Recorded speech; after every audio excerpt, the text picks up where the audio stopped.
그러니까 아까처럼 땅을 이제 무단으로 건물 지어서 사용하고 있는 사람이 그거를 그 사람에 대해서 부당이득 반환 청구를 한다. 그죠? 돈 달라 이렇게 하면은 법원이 돈 받을 수 있는 권한이 있는가 없는가라는 부분을 죄다 다 따져야 되잖아요. 그렇게 할 수가 없는 거예요. 우리 소송적으로 그렇게 안 하겠다는 겁니다. 지금 민사소송법이 안 하고 청구 원인을 특정해서 그 청구 원인에 따라서만 판단하겠다. 이게 이제 우리가 소송의 근간이거든요. 틀이거든요. 그러면은 청구 원인을 특정해 줘야 되는데 아까 그런 사람들에 대해서는 생각해 볼 수 있는 청구 원인이 부당이득 반환 청구. 내 땅을 네가 부당한 원인으로 해서 이득을 얻고 있다. 내 땅으로 부당이득 반환 청구. 그 다음에 불법행위에 의한 손해배상 청구. 이런 것들이 가능하거든요. 가능합니다. 근데 그걸 만약에 이제 부당이득이라는, 그러니까 법원 입장에서는 그걸 특정을 해 줘야만 판단을 하고, 특정을 안 하면은 청구 원인이 불명하다고 그래서 그냥 각하시켜버려요. 아예 재판 안 하겠다는 겁니다. 그러니까. 그러면 이제 보통은 이게 뭐 부당이득 이런 식으로 구성을 하죠. 근데 그걸 한 번 더 다른 방법으로 구성을 해본다면 불법에 의한 손해배상도 가능하거든요. 그게. 그래서 그거를 두 가지를 할 수가 있는데 하나하나씩 요건이 틀려요. 요건이 틀려요. 돈 달라 이런 부분에서는 결과에서는 같지만 이런 구성은 틀립니다. 다. 그러면 부당이득이라고 하면 이제 뭐 부당한 이득을 얻고 있느냐 이걸 따져야 되는데, 만약에 그냥 어떻습니까? 이게 건물만 떡 지어놓고 쓰진 않는다. 건물을 아예 그냥 건물만 지어놓고 쓰지 않는다. 그럼 이득한 게 아무것도 없잖아요. 폐가로 만들어 놓는다.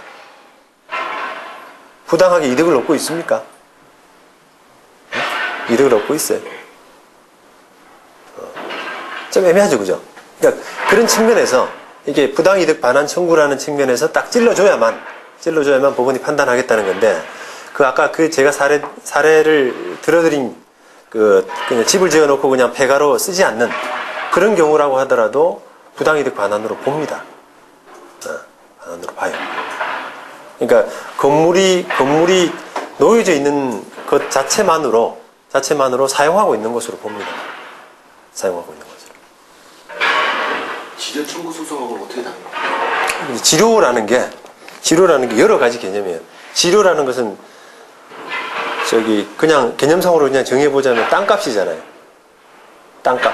아까 돈 달라는 거랑 똑같은 거예요. 그 지료 청구 이렇게 하는 것은 그냥 우리가 소송에서 임의적으로 소송 명칭 해서 뭐 대여금, 약정금, 뭐 부당이득, 그다음에 지료 이렇게 해서 임의로 붙이는 거고, 그거는 그냥 별로 의미가 없습니다. 소송에서. 제일 중요한 부분은 아까 말씀드린 청구 원인이라는 거예요. 그래서 그 지료는 그냥 우리가 관행상으로 붙이는 그냥 이름일 뿐이고, 그거는 의미 없는 것이 불과하기 때문에, 만약 부당이득이라는 측면에서 볼 때는 또 불법행위에 의한 손해배상이라 할 때는 또 불법행위에 의한 그 측면, 이런 부분을 나눠서 이제 검토를 해야 되는데, 이 이야기가 좀 길어진 게 이 부분이 많이 헷갈리기 때문에요. 그러면 건물 소유자는 따로 있고 실제 쓰는 사람이 따로 있다라고 할 때는 누가 점유하고 있는 거냐? 땅 소유자 입장에서는 땅을 점유하고 있는 사람을 상대로 너 비켜줘, 인도하고, 너 돈 내, 부당이득이든 불법에 의한 손해배상이든 이게 되잖아요. 그죠? 근데 누가 점유하고 있는 것이냐라는 측면에서 판단을 한 겁니다. 판결요지 1번이. 사회통념상 건물은 부지를 떠나서는 존재할 수 없는 것이므로 건물의 부지가 된 토지는 건물 소유자가 점유하고 있는 것으로 본다. 그죠? 건물 소유자가 점유하고 있는 것으로 본다. 이 경우 건물 소유자가 현실적으로 건물이나 부지를 점거하고 있지 아니하더라도 건물의 소유를 위해서 부지를 점유한다고 보아야 한다. 이렇게 판단합니다. 그 다음에 반대로 2번에 셋째 줄까지 특별한 사정이 없는 한, 요걸 한번 빼볼게요. 그 뒤로부터 읽어보겠습니다. 건물의 소유 명의자가 아닌 자로서는 실제로 그 건물을 점유하고 있다고 하더라도 그 건물의 부지를 점유하는 자로 볼 수 없다. 그 건물의 부지를 점유하는 자로 볼 수 없다. 그러니까 건물 소유자가 점유한다 하는 것이다. 근데 건물 소유자가 실제로 그 건물을 사용 수익하지 않더라도 마찬가지다. 그죠? 부지를 점유하는 사람은 건물 소유자다. 그러면 반대로 건물 소유자가 아닌 사람으로서 건물을 점유하는 사람은 부지를 점유하는 사람은 아니다. 요 판단이. 그래서 이제 우리가 소송할 때, 그 경매로 취득한 뭐 토지 이런 걸로 소송할 때는 잘 보셔야 돼요. 건물의 소유자가 누군지를. 그러니까 만약에 건물 소유자가 아닌 건물을 실제로 사용하는 사람을 상대로 해서 뭔가 돈 달라, 부당이득이든 불법행위든 이런 걸로 소송을 하게 되면은 깨집니다. 그 자체로서. 그래서 말이 안 돼요. 그 사람은 건물을 점유하고 있을 뿐이고 부지를 점유하고 있는 것은 아니다. 이렇게 봐버려요. 그래서 건물 소유자를 상대로 해서만 철거 청구. 그러니까 땅을 인도해 달라. 건물을 철거해 달라고 하는 것은 건물을 철거해 달라고 하는 것은 건물 소유자를 상대로 해야겠죠. 그냥 건물에 살고 있는, 건물을 쓰는 사람을 상대로 해서는 안 될 거 아니겠어요? 철거해 줘라고 하는 것은 건물의 처분권자, 소유권자 이런 사람이 되어야만 안 되겠어요? 그러면 땅에서 비켜줘라고 하는 것은 우리가 생각하기에 따라서는 건물 소유자는 아니지만 건물을 쓰고 있는 사람도 땅을 왠지 점유하고 있을 것 같단 말이에요. 그죠? 그러니까 그런 이제 그 오해가 될 수가 있는 겁니다. 그래서 자칫 이게 착각을 하는 거예요. 자, 그래서 그런 부분이 있고요. 그 다음에 2항의 그 판결료지 2번에 다만 이게 미등기 건물일 경우에는 뭐 A라는 사람이 건물을 지었는데 그 미등기입니다. 근데 요거를 지어놓고 딴 사람한테 사실 팔았어요. B한테. 팔고 B가 사실상의 처분권을 다 보유하고 뭐 하는데도 불구하고 등기가 없으니까 남아있지는 않지 않습니까? 자, 이런 경우에는 예외적으로 B를 사실상의 소유권은 없지만 우리가 민법상의 물권 변동 이론에 따라서 원시 취득은 등기를 하지 않고도 가능해요. 187조에 따라서 등기 없이도 건물의 소유권을 취득을 합니다. A라는 사람은. 그죠? A가 지었다라고 하면은 A가 그 건물을 지으면서 등기 없이도 물권을 취득을 해요. 언제? 부동산의 모습을 갖출 때. 그럼 언제 부동산의 모습을 갖추느냐? 기둥하고 지붕. 그죠? 이런 모습이 틀이 갖출 때 그때 임자가 소유권자가 되는 거죠. 그러면 이런 원시 취득은 하지만 이걸 다른 사람한테 넘길 때는 등기를 해야 된다. 이렇게 180조에 나와 있단 말이에요. 그죠? 그러면 등기가 안 돼 있으면 처분이 안 됩니다. 소유권자가 될 수가 없어요. B가. 돈 주고 다 사고 자기가 쓰고 있다고 하더라도 그 건물이라는 그 부동산의 소유권자는 아니라는 거예요. 그래서 여기에 사실상의 처분권을 보유하게 된다. 사실상의 처분권 이런 표현을 썼는데 그 정도의 개념입니다. 자, 그 정도를 가진 사람은 땅을 점유하고 있다고는 할 수 있다. 그렇게까지 되는 경우가 아닌 한, 그런 사정이 아닌 한은 건물 소유 명의자가 아닌 자로서는 실제로 건물을 점유하고 있다고 하더라도 건물의 부지를 점유하는 자로 볼 수 없다. 이게 취지입니다. 그 다음에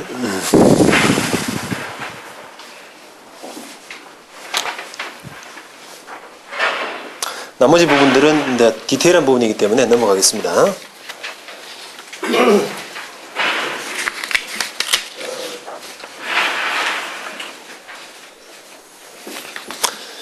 2007년 7월 사례도 넘어가고요. 대법원 93년 사례도 저번에 했습니다.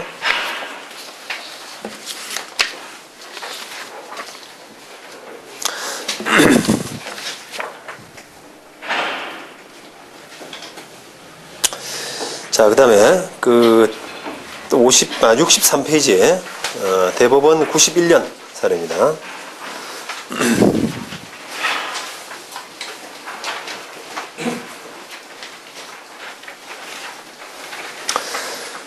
지금 이제 원피고가 요 부동산을 상속을 받았어요. 상속을 받았는데 원고가 6분의 7 지분을 가지고 있고 피고가 죄송합니다. 7분의 6 지분을 가지고 있고 피고가 7분의 1 지분을 가지고 있습니다. 그런데 피고가 이 원고 다수 지분권자 동의 없이 부동산을 다른 사람한테 임대를 준 거예요. 임대를 줬습니다. 보증금 얼마 이렇게 임대를 줬는데요. 여기서는 좀 디테일한 부분이긴 한데 되게 민법의 어떤 기본 이론하고 많이 관련이 되어 있어서 말씀을 좀 드릴게요. 만약에 이게 이제 원고 결국은 소수 지분권자가 다수 지분권자 동의 없이 마음대로 임대를 했으니까 그거는 잘못된 거잖아요. 그러면 다수 지분권자 입장에서는 어떻게 할 수 있겠습니까? 임차인한테 나가줘. 너는 적법한 계약이 아니기 때문에 나가줘. 이렇게 할 수가 있겠죠. 그건 뭐 당연한데요.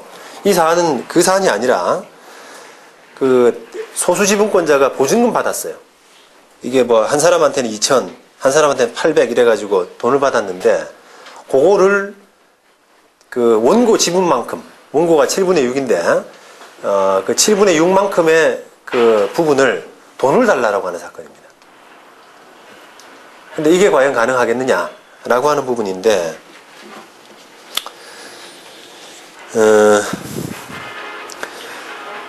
자, 이 피고가 지금 세입자를 넣은 것은 무단임대행위죠. 무단임대행위입니다. 그래서 그 중반 부분에 보시면 피고의 이러한 무단임대행위는 원고의 공유지분의 사용수익을 침해한 불법행위가 성립된다. 그래서 피고는 손해를 배상할 의무가 있다. 여기까지 이해되시죠? 그리고 손해의 범위는 얼마냐? 그러면 이 부동산의 임대차로 인한 차임상당액이다. 차임상당액이다.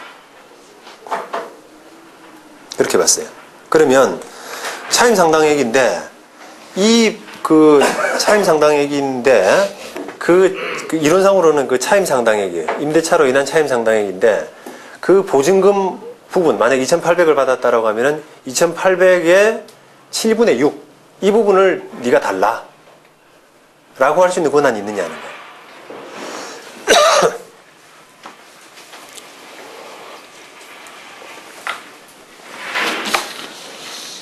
근데 원고가 이제 그걸 청구한 겁니다. 2,800의 7분의 6을 달라. 네 때문에 그걸 손해봤으니까 달라. 이런 건데 법원은 그렇지 않다. 그거는 돌려줘야 될 돈이고 기본적으로 보증금 돌려줘야 될 돈이고 그걸 가지고 손해배상으로 따질 수는 없다.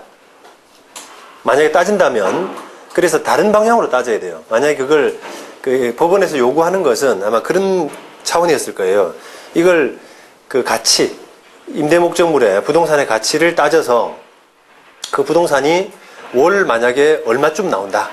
월 한 100만원쯤 월 50만원 받는 정도의 가치가 있다 라고 하게 되면은 피고의 무단임대행위로서 소주지분권자의 무단임대행위로서 월 50만원 받는 기회를 놓치게 된 셈이죠. 그러면 50만원 곱하기 7분의 6 이게 손해가 되는 겁니다. 그래서 그렇게 해서 지금 원고가 손해액을 주장 입증을 해야 되는데 원고가 그걸 안 하고 그냥 네가 2,800 받았으니까 2,800 받은 금액에 7분의 6이 내 거야. 너 때문에 손해본 거야. 이런 식으로 그냥 했다는 거예요. 그래서 그거는 손해배상의 논리에 맞지 않다라고 해서 했습니다. 기억했습니다. 자, 여기까지 하고 조금 쉬겠습니다.